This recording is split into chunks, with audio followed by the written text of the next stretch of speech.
with the Trump Kennedy Center. Okay, yes, please, CNN. Thank you, Mr. President. I'm not CNN, I'm Daily Wire, but thank you for the question. Numerous countries have told me they are on their way. Can you give us a hint what they are, what that entails, how soon they might be there? You mean who are the countries? Yes, sir. I'd rather not say yet, but we'll be announcing Marco Rubio and the various people that are doing that will be announcing. And I have to tell you, we have some that are really enthusiastic. They're coming already. They've already started to get there. You know, it takes a little while to get there. It's like, in some cases, you have to travel an ocean. So it doesn't go that fast, but it'll go fast. And we have some that are fairly local that are doing it. But we'll give you a list. Some are very enthusiastic and some are less than enthusiastic. And I assume some will not do it. I think we have one or two that will not do it that we've been protecting for about 40 years at, tens of billions of dollars, Mr. Speaker. So I'll be reporting that to you in the House and the Senate. And I'll say, why are we protecting countries that don't protect us? And I've always felt that was a weakness of NATO. We were going to protect them. But I always said, when in need, they won't protect us. Now, this isn't need. Need would be one of the big boys. But I will say that we built the greatest military in the world, and we protect people. And if we need their mine boats, or if we need anything, any piece of apparatus that they may have because of a situation that they have, they should be jumping to help us, because we've helped them for years stay out of wars. Yeah, please. Thank you very much, Mr. President. Can you tell us if you have spoken with French President Macron about the coalition to reopen the Strait of Hormuz? Have you been speaking with the French President? What does that mean? Have you been speaking with the French President Macron about the coalition to reopen the Strait of Hormuz? Yeah, I have spoken to him. He's been, on a scale of 0 to 10, I'd say he's been an 8. Not perfect, but it's France. We don't expect perfect. Are you confident that France will help with the reopening of Strait of Hormuz? Yeah, I mean, sure. I think he's going to help. I mean, I'll let you know. I spoke to him yesterday. I don't do a hard sell on them because my attitude is we don't need anybody. We're the strongest nation in the world. We have the strongest military by far in the world. We don't need them. But it's interesting. I'm almost doing it in some cases, not because we need them, but because I want to find out how they react. Because I've been saying for years that if we ever did need them, they won't be there. Not all of them, but they won't be there. I was very surprised with the United Kingdom, because the United Kingdom, 2 weeks ago, I said, why don't you send some ships over? And he really didn't want to do it. I said, you don't want to do it. We've been with you. You're our oldest ally. And we spend a lot of money on, NATO and all of these things to protect you. I mean, we're protecting them. We're working with them on Ukraine. Ukraine's thousands of miles away, separated by a vast ocean. We don't have to do that, but we did it. Well, Biden did it. I mean, I have to be honest with you. Biden got taken to the cleaners. But we worked with them in Ukraine. We don't need to work with them in Ukraine. And then they tell us that we have a mine ship around, and they don't want to do it. I think it's terrible. No, I was very surprised. I told him, we requested 2 aircraft carriers, which they had, and he didn't really want to do it. And then right after the war essentially ended, meaning they were obliterated, he said, I would like to send the aircraft carriers. I said, I don't need them after the war has ended and won. I need it before the war. So I was very upset not upset, I was not happy with the UK. I think they'll be involved, yeah, maybe. But they should be involved enthusiastically. We've been protecting these countries for years with NATO, because NATO is us. You can ask Putin. Putin fears us. He has no fear of Europe whatsoever. He fears the United States of America and the military that was built by me in the first term. Yeah. President, you mentioned the significant amount of oil that China derives from the Middle East. What is the status of your conversation with President Xi in terms of getting China to cooperate, in terms of making the Strait of Hormuz safe for those oil tankers? Yeah. So China is a great example. They get 91% of their oil from the Hormuz Straits, which we protected for years. And it always bothered me that we have these countries. Japan gets 95% of its from the Straits, the Hormuz Straits. And it always bothered me that we're protecting and we don't need them. We didn't need them before we started dig we must. Dig me must, that's the Trump policy of lots of oil. And we didn't use them very much. It used to be at 10%. Now it's at almost zero. We don't need, we don't need oil. We have all the oil we need for ourselves. It's one of the great assets that we have. We have more than double what anybody else in terms of oil production. We're at more than double any other country. So we don't need it, but we did it. It's almost, you could say we did it out of habit, which is not a good thing to do. But we did it because we have some good allies there. We have some great Middle Eastern countries there, Israel there. So we did it for a lot of reasons. But it always amazed me that we did it. We never asked for reimbursement. And it was really there to serve other countries, not us. And by the way, we have the Sugar King. The same story. Look at that. Alfie von Hool. Alfie, thank you both very much. Huh? Pepe. That's Pepe here. Pepe. Hi, Pepe. How are you? How are you? Is Alfie in the backstage? No. Huh? Is he sitting back there waiting for you? No? You doing all right? Pepe is a great friend of all of ours, I think, in the room. Tremendous. And we appreciate you being here. Great to have you. Thank you. Mr. President, honored. That's great. Both of you. Thank you very much. So go ahead, please. Thank you, Mr. President. Mr. President, you've said that Iran does want to make a deal. Now, into the third week of this bombing campaign, what would that deal look like? What are the asks that you're making of the government? They want to make a deal. They're talking to our people. I don't know if they say that to you. Maybe they do, maybe they don't. Don't forget, they are a country that for years, I didn't know this until recently, they're a country based on disinformation. And now they're using disinformation plus AI. And that's a terrible situation. That's a terrible situation. They showed all sorts of things happening in the last 2 weeks that never happened. Between their kamikaze boats that don't exist, between blowing up the aircraft carrier, one of the great ships in the world, the Abraham Lincoln, on fire. They showed it on fire. I called the general. I said, General, what's with the Abraham Lincoln? It looks like it's burning down. No, it's not burning down. Not a bullet was ever fired at it, sir. They know better. I said, this is my first glimpse of AI and what they've done with it. They showed buildings in Tel Aviv burning to the ground, high-rises burning. They showed buildings in Qatar. They showed buildings in Saudi Arabia burning, and they weren't burning. They weren't hit. It was all AI-based. Terrible. It's terrible. And I think that's the only thing they do well. They're negotiating, and we always talk. Somebody said, well, would you talk? Why would you even talk to them? I talk to everybody because sometimes good things come out of it. But I don't know if they're ready yet. They're taking a pounding. I don't know if they're ready yet. And we don't even know their leaders. Look, all of their leaders are dead, as far as we know. But they're all dead. We don't know who we're dealing with. We knocked out the first group. Then the second group met, 88 met to pick the leader because the first group was all dead. And the second group got knocked out. They're all dead. Then a third group met. I would think they're a little nervous about meeting. I don't know if they're nervous. Maybe they're not. Maybe they're crazy. If they're not nervous, then they're crazy. But we met with the next group, but we don't know who their leader is. We have people wanting to negotiate. We have no idea who they are. Yeah, please, Peter. Thanks, President Trump.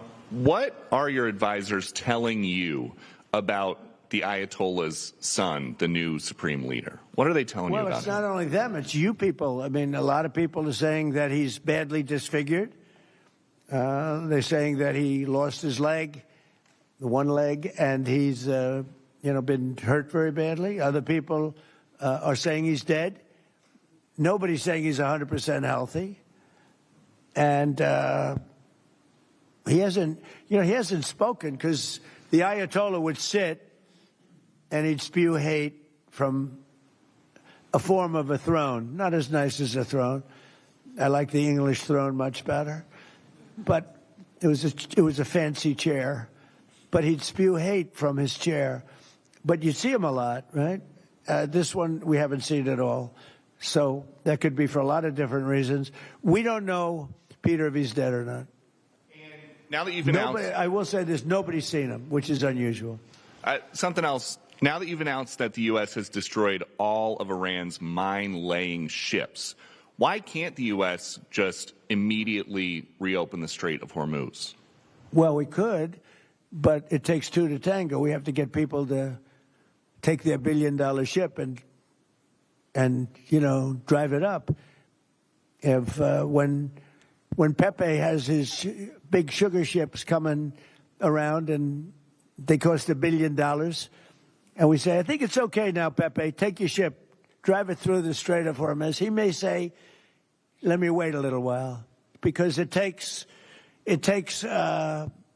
ship owners, and these ships are very expensive. They can cost up to $2 billion. So they don't want to take a chance that, gee, I think you'll be okay. They got to know it. So they don't have to set, we don't know if they even set any mines. But the thought that they may have is enough to keep people from saying, we don't need it. Now, we are pounding that area, that coast, as you know, left side. We're pounding it, like really pounding it hard. And again, they may have no mine set. We hit every one of their mine droppers. They call it the mine layers, right? The ships. They're pretty sophisticated ships.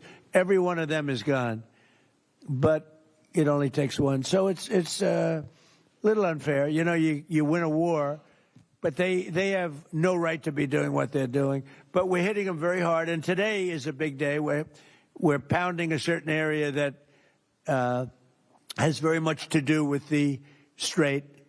And I think we'll get it going very soon. In addition, we do have other nations coming in. You need people to watch and people to see. We have other nations coming in. Yes, please. If the United States is working to secure the Strait of Hormuz for the benefit of other countries like China, and our allies aren't yet stepping up to your standard, is the United States getting back to being the world's policeman? Look, the United States should not be very much involved. They can on a certain basis. They've been doing it for a long time. But I've always said, if you look back years ago, I said, why aren't we being reimbursed? These are the richest countries in the world. Why aren't we being reimbursed for maintaining the Hormuz Strait? And why aren't we being reimbursed for that? I've said that for years.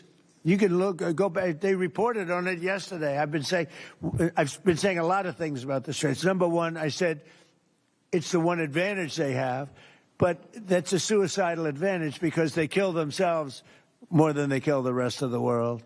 And there are things you can do. With time, there are other things you can do. But I think we're going to have the situation straightened out pretty quickly. And I think we're going to have some good help. And I think we're going to be disappointed in some nations, too. And I'll let you know who those nations are. One of your advisors, David Sachs, said the other week that the U.S. should, quote, declare victory and get out of the Iran war. He also warned that if the conflict escalates, Israel may contemplate the use of a nuclear weapon. Has he shared that assessment with you? No, he hasn't. Israel wouldn't do that. Israel would never do that. And, there's a theory.